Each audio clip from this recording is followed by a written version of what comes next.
जी अस्सलाम वालेकुम, welcome back to new video. आज की वीडियो में मैं आपको बताऊंगा कि पोलैंड आने का अब आपका ख़र्च कितना आएगा जब आपकी यूरो की प्राइस बहुत ज़्यादा हाई जा चुकी है। तो पोलैंड आने की कितनी कॉस्ट है, कितनी लो कॉस्ट में आप जो है वो पोलैंड आ सकते हैं। तो इसको मैं स्टेप बाय स्टेप इस वीडियो में कवर करने वाला था। चलते हैं वीडियो की तरफ।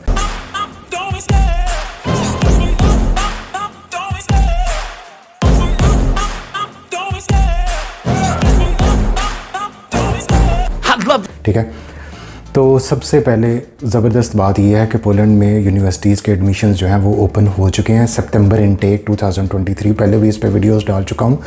बहुत सारी यूनिवर्सिटी स्टेप बाय स्टेप जो है वो अपने एडमिशन्स जो है वो ओपन कर रही हैं। पब्लिक यूनिवर्सिटीज़ भी कर रही हैं और प्राइवेट यूनिवर्सिटी, प्राइवेट्स के तो मोस्टली ओपन है। ठीक है, तो पहली चीज़ कि आपके एडमिशन्स ओपन हैं। अगर आप मज़ीद वेट करेंगे इस चीज़ के लिए कि हम जो है, क्योंकि एडमिशन्स की डेडलाइन रहनी है आपकी इवन जून तक, ठीक है, जून तक। लेकिन ये इंटरनेशनल कैंडिडेट्स के लिए जो पाकिस्तान इंडिया से बेस्ट मंथ जो है वो मार्च का है। इसके अलावा मैक्सिमम जो है वो अप्रैल तक जो है वो जा सकते हैं। इसके बाद आपकी वीज़ा अपॉइंटमेंट में बहुत ज़्यादा प्रॉब्लम हो सकते हैं। तो पहली चीज़ मैंने क्लियर कर दी कि आपका जो एडमिशन का टाइम है वो बेस्ट टाइम ये है कि इसमें आप इसको अप्रोच करें। दूसरी चीज़, कॉस्ट कितनी आएगी। देखें, पोलैंड में जो एवरेज ट्यूशन फ़ीस है यहाँ पे यूनिवर्सिटीज़ की वो है 1500 से लेके 1000 इवन 500 यूरो पर सेमेस्टर भी है। लेकिन वो एक आधी यूनिवर्सिटी है उसके एडमिशन्स जो है वो अभी लेट खुलने हैं। तो आपकी जो एवरेज फ़ीस पर सेमेस्टर है वो 1000 से लेके 2500 यूरोज़ पर सेमेस्टर है।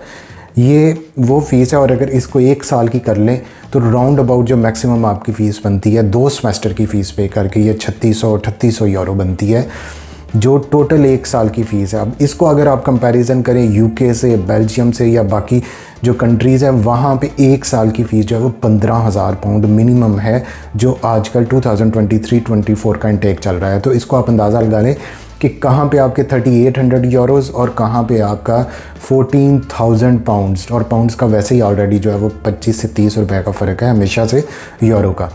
तो इस चीज़ को क्लियर करने के सबसे जो मेजर कॉस्ट है आपकी पोलैंड के लिए वो आपकी ट्यूशन फ़ीस है। इसमें आप बहुत लकी हो सकते हैं कि अगर आपको ऐसी यूनिवर्सिटी मिल जाए जो सिर्फ एक सेमेस्टर की फ़ीस लेने पे आपको ऑफ़र लेटर प्रेजेंट कर रही है। बहुत सारी पब्लिक यूनिवर्सिटीज़ ऐसे ही करती हैं, सिर्फ एक सेमेस्टर की फ़ीस लेती हैं और आपको ऑफ़र लेटर दे देती हैं। प्राइवेट यूनिवर्सिटी मोस्टली 2 सेमेस्टर की फ़ीस लेती हैं। वो अपना स्टूडेंट को इंश्योर करती हैं कि एक साल के लिए यहाँ पे आ जाए। तो फिर भी जब मैं मैसेज करते हैं बच्चे तो मैं उनको मोस्टली मैक्सिमम जो कॉस्ट बताता हूँ पोलैंड की वो 5000 यूरोज़ है। लेकिन इस चीज़ को जहन में रखें कि मोस्ट प्रॉबेबली आपका जो ख़र्चा है वो 3500-3600 यूरो ये एक साल की फ़ीस पे होगा। अगर एक सेमेस्टर की मिल गई तो लकी वो लोग भी हो सकते हैं जिनकी प्रोफाइल किसी पब्लिक यूनिवर्सिटीज़ के साथ मैच करी और वहाँ पे उनकी फ़ीस जो है वो सिर्फ 1000 यूरो हो सकती है या 1500 यूरो। और ये देख लें कि आजकल के रेट के मुताबिक जो पाकिस्तानी यूरोज़ है ये 290 का है। तो 2,90,000 या 3.5 लाख लगा लें अगर इसको आप कह सकते हैं कि 1500 यूरो पे किया है। अगर आप फॉर एग्ज़ाम्पल अगर आप पे करते हैं 3600 यूरोज़ तो ये तकरीबन 10 से 11 लाख का ख़र्चा है एक साल की फ़ीस पे करके। फिर आपको कोई टेंशन नहीं, यहाँ के कोई एनरोलमेंट फ़ीस नहीं है, कोई एक्स्ट्रा फ़ीस नहीं है। ठीक है, ये आपने ऑलरेडी सारे ड्यूज़ क्लियर कर देने।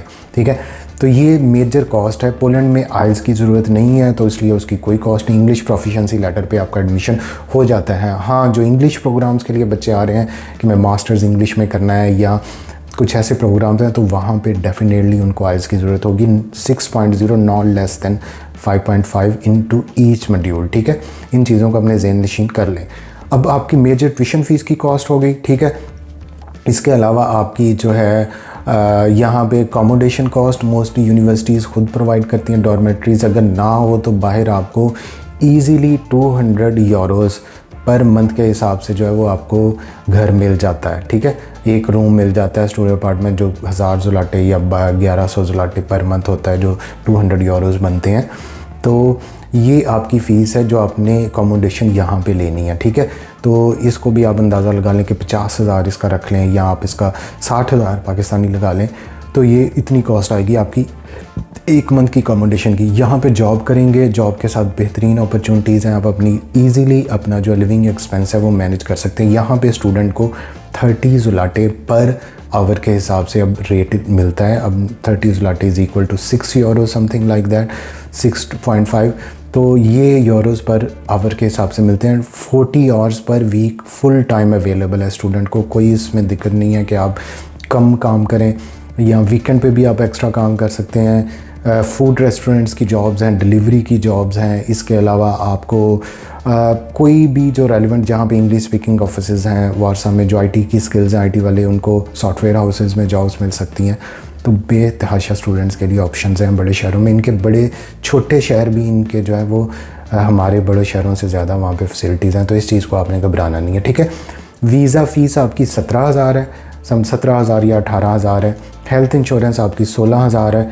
इसके अलावा आपकी कोई फ़ीस नहीं है कि आपको कोई एक्स्ट्रा जो है वो देने पड़े। जो बच्चे मार्च में या अप्रैल में अप्लाई करेंगे, ये मेरा नंबर चल रहा है, इस पर आप मुझे कॉन्टैक्ट करें। आपको एक मैसेज आएगा कि ये कंसल्टेंसी मेरे चार्जेस हैं, इसको आप लेके मैं आपका एडमिशन प्रोसेस करूँगा। उसी कंसल्टेंसी चार्जेस में आपकी एक यूनिवर्सिटी की एप्लीकेशन फ़ीस है जो उसमें से पे करनी है, और फिर आपकी सारी वीज़ा फ़ाइल आपके एंड तक, आपके इंटरव्यू तक फुल प्रेपरेशन है, ठीक है।